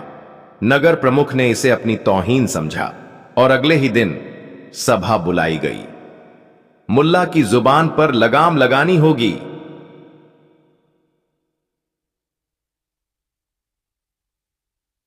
सभा में हकीम, बेगम, तैमूर, व्यापारी और शहर के रईस इकट्ठा हुए। निर्णय हुआ, अगर मुल्ला अब भी अपनी बातों से लोगों को अपमानित करता रहेगा तो उसे शहर से निकाला जाएगा। मुल्ला को बुलाया गया, पर जैसे ही वो सभा में पहुंचे, उनके चेहरे पर घबराहट नहीं, मुस्कान थी। नगर प्रमुख बोले, मुल्ला, तुम्हारी जुबान लोगों के लिए तकलीफ बन चुकी है। या तो इसे रोको या ये शहर छोड़ो। मुल्ला ने गहरी सांस ली, फिर बोला, हुजूर, ये जुबान मेरी नहीं, सच की है। और अगर आप सच से डरते हैं तो आप क्या राजा, आप तो खुद से भी हार चुके हैं। सभा में सन्नाटा छा गया। मुल्ला ने आगे कहा, आप सबको लगता है कि मैं अपमान कर रहा हूं, लेकिन क्या मैंने झूठ बोला? नहीं, बस वही बोला जो लोग कानाफूसी में कहते हैं, पर मुंह पर नहीं। मैं वही आईना हूं जिसे देखकर लोग खुद से डरने लगे हैं। अब नगर प्रमुख ने चाल चली, ठीक है, अगर तुम्हारा सच इतना पाक है तो एक परीक्षा दो। तुम 3 लोगों के सामने ऐसे सच बोलो जो उन्हें अच्छा भी लगे और बुरा भी न लगे। मुल्ला मुस्कुराए, स्वीकार है, लेकिन शर्त यह है कि जो सवाल भी पूछे उसका जवाब हर किसी को सुनना होगा। 3 लोग चुने गए, हकीम, बेगम और तैमूर। हकीम ने पूछा, मुल्ला, क्या मेरे बिना यह शहर रह सकता है? मुल्ला ने जवाब दिया, अगर तू चला गया तो शहर की बीमारियां शायद और बढ़ेंगी, क्योंकि अब तक तूने जो इलाज किया है उससे तो लोगों ने दुआ की है कि अब बीमार ही न पड़ें। हकीम चुप। लोग हंसे, पर इस बार हल्के से। अब बेगम ने पूछा, क्या मुझे देखकर अब भी लोग रुक जाते हैं? मुल्ला ने कहा, रुकते हैं बेगम, लेकिन सोचते हैं क्या ये वही हैं या कोई और, क्योंकि अब हर हफ्ते चेहरा नया सा लगता है। बेगम मुस्कुराई, क्योंकि इस बार मुल्ला ने नजाकत से चोट की थी। अब बारी थी तैमूर की। क्या मैं इस शहर का नेतृत्व कर सकता हूं? मुल्ला बोले, अगर नेतृत्व खेलने की चीज है तो हां, तुम खेल सकते हो, पर अगर नेतृत्व जिम्मेदारी है तो पहले उसे समझो, फिर बोलो। सभा में तालियां बजने लगीं। अब नगर प्रमुख भी प्रभावित हुआ। उसने कहा, मुल्ला, अगर तू ये कला जानता है कि सच भी बोला जाए और दिल भी न दुखे, तो तू हमारे लिए जरूरी है। मुल्ला झुके और बोले, सच तलवार नहीं है हुजूर, ये आईना है। जिसे देखने की हिम्मत हो वही इसका सामना कर सकता है। लेकिन उसी समय एक सिपाही दौड़ते हुए आया। हुजूर, बाजार में एक आदमी ने झूठ बोलकर पूरी दुकान लूट ली और कहा कि उसे मुल्ला ने सिखाया है कि झूठ भी अगर सच की तरह कहा जाए तो पकड़ में नहीं आता। मुल्ला चौंके। कौन है वो? सिपाही बोला, वो तो भाग गया, लेकिन उसने एक पर्चा छोड़ा है। अब मैं भी सच्चाई का सौदागर बनूंगा, मुल्ला का तरीका अपनाकर। नगर प्रमुख चिल्लाया, अब देखो तुम्हारी जुबान के खेल ने क्या गुल खिलाया है। मुल्ला ने मुस्कुराते हुए कहा, अब असली खेल शुरू हुआ है हुजूर। अगर झूठ भी मेरे नाम पर सच बनने लगे तो फिर मैं अकेला नहीं, पूरा शहर बेहाल होगा।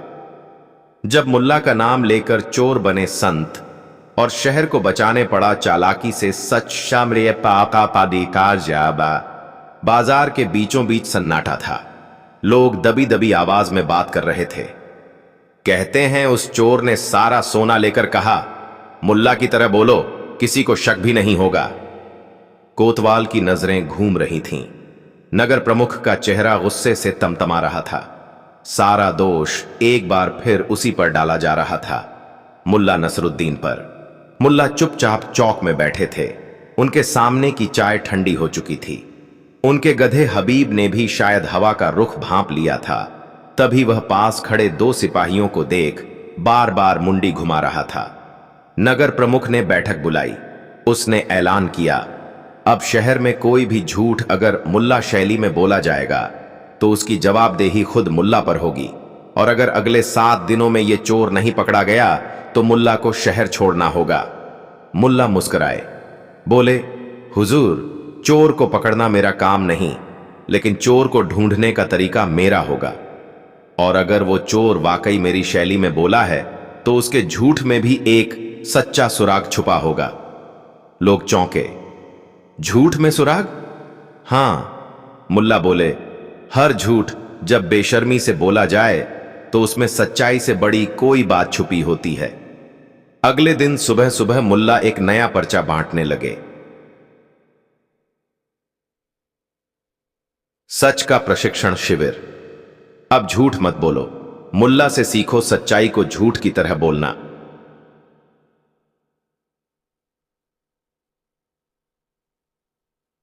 लोगों की भीड़ जुट गई। चाय वाले से लेकर कंगन वाले तक हर कोई सोच रहा था कि इस तमाशे से कुछ तो मिलेगा। मुल्ला ने मंच पर खड़े होकर कहा, मेरी पहली क्लास में वो आएगा जिसने सबसे चतुराई से झूठ बोला है। लोग हंसे, लेकिन फिर चौंक भी गए। क्या मुल्ला खुद चोर को बुला रहा है? मुल्ला बोले, कोई डरने की जरूरत नहीं। जिसने भी मेरे नाम का इस्तेमाल किया उसे इनाम मिलेगा, 1 किलो गुलाब जामुन और सच्चे झूठा की उपाधि। तीसरे दिन चुपके से एक आदमी उनके पास आया, दुबला पतला, बड़ी बड़ी आंखें और पसीने से तरबतर। मुल्ला साहब, वह फुसफुसाया, मैं ही हूं वो जिसने वो नकली पर्चा छोड़ा था, लेकिन मैंने चोरी नहीं की। असली चोर ने कहा था कि मैं पर्चा छोड़ दूं ताकि शक मुझ पर आए। अच्छा, मुल्ला ने मुस्कुराकर कहा, और वो असली चोर कहां है? वो इस शहर का व्यापारी है, अजीम। उसने मुझे काम दिया, नाम छिपाया, और जब चोरी हुई वो सबसे पहले रोने भी आया। मुल्ला बोले, क्या सबूत है? उसकी तिजोरी की चाबी मुझे दी थी और उसने कहा था, झूठ को सच बनाना है तो पहले लोगों को हंसाना सीखो। मुल्ला की आंखों में चमक आ गई। चौथे दिन मुल्ला ने चौक में बड़ा मंच सजवाया और ऐलान किया, आज मैं सिखाऊंगा कि सच को कैसे बोला जाए ताकि चोर खुद सामने आ जाए। लोग जमा हो गए। मुल्ला बोले, आज मैं एक कहानी सुनाऊंगा। कहानी में एक व्यापारी है जो लोगों को लूटता है और फिर सबसे पहले रोने भी आता है। वो कहता है कि सच बोलना कला है, लेकिन खुद कभी ईमानदारी से हिसाब नहीं देता। भीड़ में हंसी की फुसफुसाहट फैली। मुल्ला ने बिना रुके कहा, और फिर एक दिन वो उसी दुकान में चोरी करवाता है जो उसका गर्व होती है, ताकि बीमा से 2 गुना पैसा मिले। और जब लोग शक करें तो कह दे मुल्ला ने सिखाया।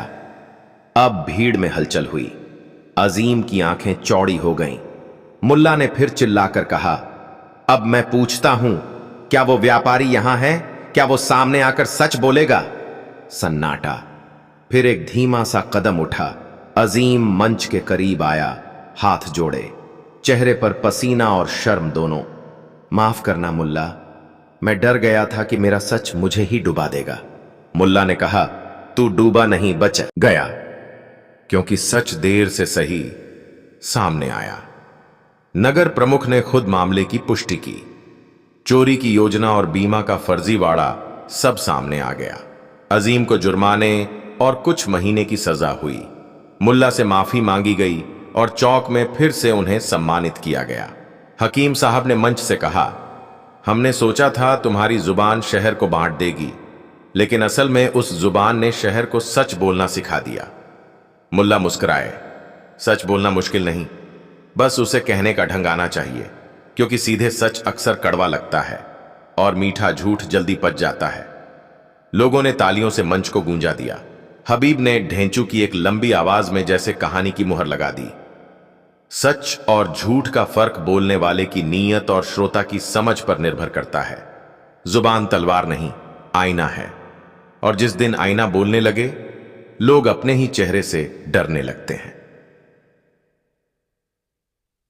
अगली कहानी।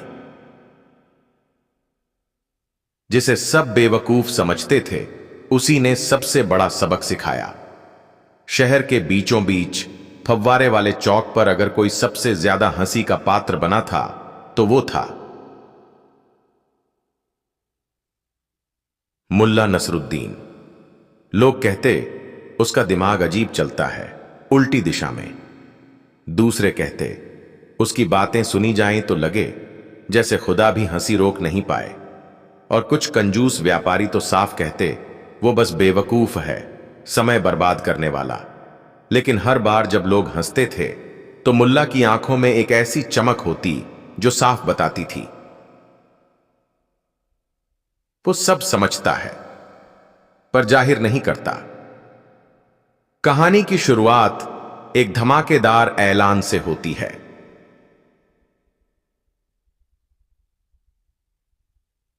शहर के सबसे अमीर और अहंकारी व्यापारी सैफुद्दीन ने एक चुनौती रखी, जो कोई इस पक्के पत्थर से पानी निकाल दे, उसे मैं अपनी बेटी की शादी और आधी जायदाद दे दूं। पूरा शहर सन्न रह गया। हर विद्वान, वैद्य, फकीर, तांत्रिक और इंजीनियर तक पत्थर को घूरने लगा। कुछ लोग उस पर मंत्र फूंकने लगे, कुछ गर्म पानी डालने लगे, कुछ हथौड़े से पीटने लगे, पर पत्थर ज्यों का त्यों।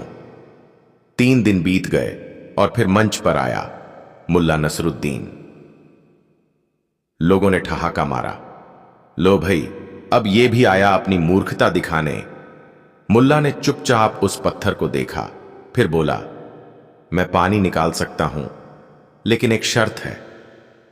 सैफुद्दीन हंसते हुए बोला, हां हां, तू 100 शर्तें रख अगर तू पानी निकाल दे। मुल्ला बोला, मेरी शर्त है, शहर का सबसे बड़ा झूठा आदमी मेरे पीछे खड़ा हो। भीड़ चौंकी, फिर शोर मचा। यह क्या पागलपन है? पत्थर से पानी निकालने का झूठ से क्या रिश्ता? मुल्ला ने कहा, रिश्ता वही है जो सैफुद्दीन के ऐलान और उसकी नीयत के बीच है। लोगों को समझ नहीं आया, लेकिन शर्त मान ली गई। अब सबसे बड़ा झूठा कौन? लोगों की नजरें एक दूसरे पर गईं, लेकिन किसी ने नाम नहीं लिया। तभी मुल्ला ने उंगली उठाकर कहा, मैं बताऊं या आप खुद सामने आओ सैफुद्दीन साहब? सैफुद्दीन का चेहरा तमतमाया। क्या बकवास है ये? मुल्ला ने धीरे से कहा, आपने कहा जो पत्थर से पानी निकाल दे उसे बेटी और आधी जायदाद दे देंगे, और ये बात आपने बीवी, बहीखाते और बंद दरवाजे के पीछे कहा है कि ऐसा कोई कर ही नहीं सकता, तो क्या यह चुनौती ही एक झूठ नहीं? भीड़ सन्न। सैफुद्दीन गुस्से में बोला, तू साबित कर, तू सिर्फ बातों का बाजीगर है। मुल्ला ने पत्थर के पास एक कटोरी रखी, पत्थर को घूरा और फिर जोर से कहा, हे पत्थर, अगर तू पानी नहीं देगा तो इस शहर की हर ईंट को झूठा समझूंगा और उस आदमी को भी जिसने तुझे रखा। फिर उन्होंने पत्थर पर झुककर एक नल से चुपके से पानी की बूंदें टपकाईं जो पहले से छुपा था। लोग देखते रह गए। पत्थर से बूंदें गिर रही थीं, तालियां बजने लगीं। सैफुद्दीन बोला, यह धोखा है। मुल्ला बोला, हां, ठीक वैसे ही जैसे आपकी चुनौती थी, एक ढोंग जिसमें नतीजा पहले से तय था। आप चाहते थे कि कोई कोशिश करे, आप हंसे और सब आपकी चालाकी के कायल हो जाएं। मैंने वही किया, झूठ में सच डाला। अब बताइए, मैं मूर्ख हूं या आपने जनता को मूर्ख समझा था? भीड़ अब तालियां नहीं, लाजवाब थी। इसी घटना के बाद पूरे शहर की धारणा बदल गई। अब लोग मुल्ला को बेवकूफ कहने से पहले 2 बार सोचते। लेकिन यही कहानी खत्म नहीं हुई। एक हफ्ते बाद शहर में नई मुसीबत आई। सैफुद्दीन की बेटी गायब हो गई। चिट्ठी मिली, हमने आपकी बेटी को अगवा किया है। अगर चाहते हो कि वह सलामत लौटे तो 10,000 अशरफियां कब्रिस्तान की तीसरी कब्र पर रख देना, और किसी को बताया तो वो वापस नहीं मिलेगी। शहर में खलबली मच गई। सैफुद्दीन ने चुपचाप पुलिस को नहीं, मुल्ला को बुलाया। क्यों? क्योंकि अब वही था जिसे सब बेवकूफ मानते थे, लेकिन जो सचमुच सबसे ज्यादा समझदार निकला था। सैफुद्दीन बोला, मुल्ला, अब बचा सको तो बचाओ, मेरी बेटी मेरी जान है। मुल्ला बोले, पहले बताओ, क्या उस लड़की ने कभी खुद से किसी को शादी के लिए मना किया है? हां, सैफुद्दीन बोला, एक लड़का था, अनवर। मैंने खुद उसे मना किया था और फिर बेटी ने भी कह दिया। मुल्ला ने चाय का घूंट लिया और बोला, तो अगवा करने वाला अनजान नहीं, जान पहचान वाला ही है, और चिट्ठी में एक शब्द है जो असल चोर नहीं लिखता, सलामत लौटे। अगवा करने वाला कोई ऐसा है जो उसे चोट नहीं पहुंचाना चाहता। सैफुद्दीन चौंका। मतलब? मुल्ला ने कहा, मतलब ये कि अगवा हुआ ही नहीं, आपकी बेटी खुद गई है उस अनवर के पास। तुम पागल हो गए हो? बिल्कुल नहीं, बस शाम को कब्रिस्तान चलो, मैं बताता हूं। शाम हुई। मुल्ला, सैफुद्दीन और 2 सिपाही पहुंचे कब्रिस्तान की तीसरी कब्र पर। वहां पहले से एक परछाई खड़ी थी, लड़की। सैफुद्दीन चीखा, माय डॉटर! लड़की डर गई, लेकिन मुल्ला ने हाथ उठाया, डरो मत, सब जानते हैं अब। अनवर झाड़ियों से निकला, हाथ जोड़े, हम भागे नहीं थे, बस डर गए थे। आप मुझसे नफरत करते हैं, इसलिए हमने ये नाटक रचा, सोचा कि फिर सबको झूठ बोलेंगे। मुल्ला ने कहा, यही तो सीखना है, झूठ से चाहे जो हासिल हो वो देर तक नहीं टिकता। लेकिन अगर तुम सच से आते तो शायद आज यहीं खड़े होते, लेकिन डर के नहीं, भरोसे के साथ। सैफुद्दीन का चेहरा कुछ क्षण के लिए कठोर रहा, फिर वह बैठ गया, आंखों में आंसू थे। मुल्ला, मैंने तुम्हें हमेशा हल्के में लिया, पर आज तुमने सबसे बड़ा सबक सिखाया, खुद से, झूठ से और रिश्तों से। मुल्ला मुस्कुराया, हुजूर, जिसे आप बेवकूफ कहते थे, वो सच पूछिए तो सिर्फ दुनिया की चालाकियों से थक चुका था, और जब आदमी थक जाता है तो या तो चुप होता है या बातों से आईना दिखाता है। अचानक सिपाही दौड़ता हुआ आया। मुल्ला, एक और लड़की गायब हो गई है, लेकिन इस बार चिट्ठी में आपका नाम है। उसमें लिखा है, हमने वही तरीका अपनाया जो मुल्ला ने सिखाया था। मुल्ला की आंखें हल्की सिकुड़ गईं। सैफुद्दीन ने पूछा, अब क्या होगा? मुल्ला बोले, अब वो दौर शुरू हो रहा है जब मेरी चालाकी को हथियार की तरह इस्तेमाल किया जाएगा और मुझे उसे तोड़ने के लिए खुद से चालाक बनना होगा। जब झूठ ने पहन लिया सच्चाई का चेहरा और मुल्ला को बनना पड़ा अपने ही दिमाग का दुश्मन। कब्रिस्तान में मिले उस रहस्यमयी खत के बाद मुल्ला नसरुद्दीन की आंखों की चमक बदल गई थी। जहां पहले मजाक और चुटकी थी, वहां अब संजीदगी और सन्नाटा था। लोगों ने पहली बार मुल्ला को चुप देखा। शहर में अफवाह फैल चुकी थी, इस बार मामला सीधा मुल्ला से जुड़ा है। शहर के कोतवाल ने भी तुरंत मुल्ला को तलब किया। मुल्ला, कोतवाल बोला, इस बार मजाक नहीं है। अगवा करने वाले ने खत में लिखा है कि जो दिमाग मुल्ला का है अब वही हमारे पास है। इसका क्या मतलब है? मुल्ला मुस्कुराया नहीं, सिर झुकाया और बोला, इसका मतलब साफ है, किसी ने मेरी पुरानी चालाकियों को हथियार बना लिया है। मेरे ही तौर तरीकों को मेरे ही खिलाफ घुमा दिया गया है। कोतवाल घबरा गया। तो अब क्या करें? अगली लड़की का नाम क्या है? मुल्ला बोला, न नाम दिया गया न मांगा गया।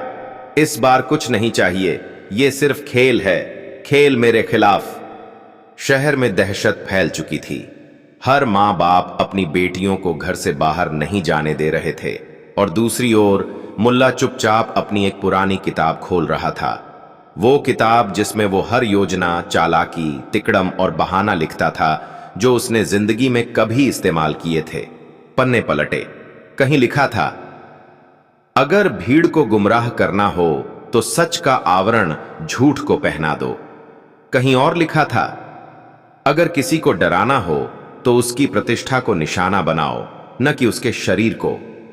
मुल्ला ठिठका, यही तो हो रहा है, उसने खुद से कहा।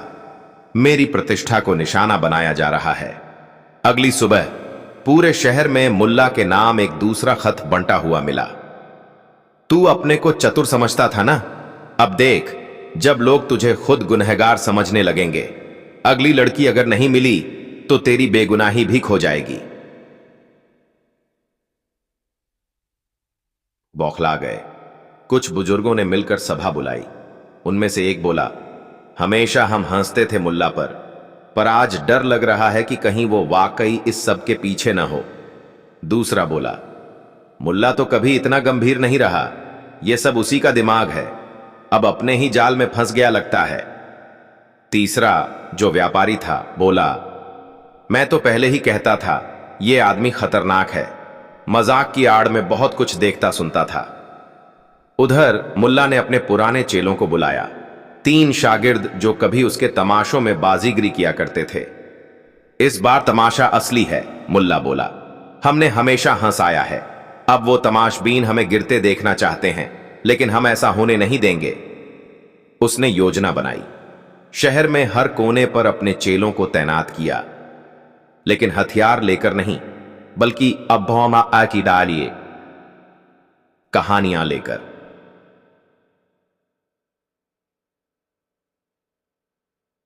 मुल्ला ने तय किया, इस बार झूठ को तोड़ने के लिए मैं खुद एक झूठ रचूंगा, पर ऐसा झूठ जो सच को सामने लाए। रात को शहर में एक नई चिट्ठी दीवारों पर चिपकी मिली, हमने उस लड़की को वापस छोड़ दिया है, मुल्ला निर्दोष है, लेकिन अगली बार कोई माफी नहीं मिलेगी। कोतवाल हक्का बक्का, लड़की वाकई अपने घर में मिल गई, ठीक ठाक, लेकिन उसका कहना था, मुझे किसी ने छुआ तक नहीं। एक नकाब पोश आया, आंखों पर पट्टी बांधी और बस। अगले दिन मैं घर में थी। लोग हैरान। फिर सवाल, अगर अगवा करने वाला वापस छोड़ गया तो क्या यह वाकई अगवा था? मुल्ला ने खुद लोगों को चौक पर इकट्ठा किया। तुम सब मुझे बेवकूफ कहते थे, उसने कहा, और आज जब कोई तुम्हें खेल खेल में डरा रहा है तो शक मुझ पर करते हो। लोग चुप। मुल्ला ने जेब से एक कागज निकाला, वही खत जो पहले उसे मिला था। इसमें लिखा था कि मेरे ही दिमाग का कोई इस्तेमाल कर रहा है। फिर उसने अपनी किताब उठाई। यह किताब मैंने बंद कमरे में रखी थी, इसे सिर्फ एक आदमी ने कभी देखा था, मेरे पुराने साथी अब्दुल ने।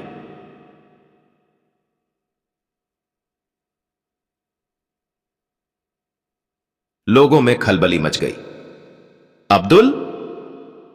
वो तो शहर छोड़ गया था साल भर पहले।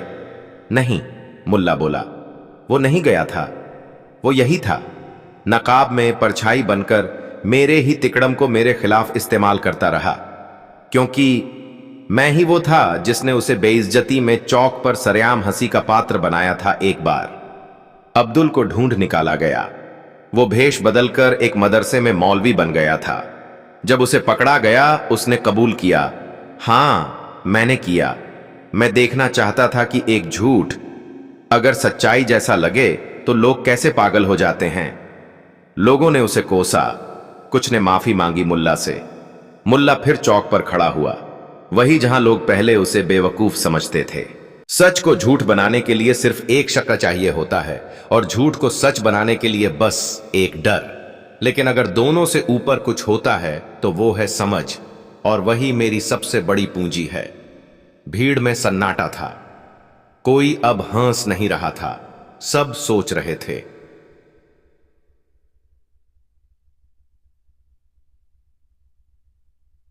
जिसे हम अक्सर हंसी में टाल देते हैं, वही कभी कभी सबसे बड़ी सच्चाई बोल देता है। और जो दूसरों को मूर्ख दिखाता है, वो खुद कभी न कभी अपने ही जाल में फंसता है।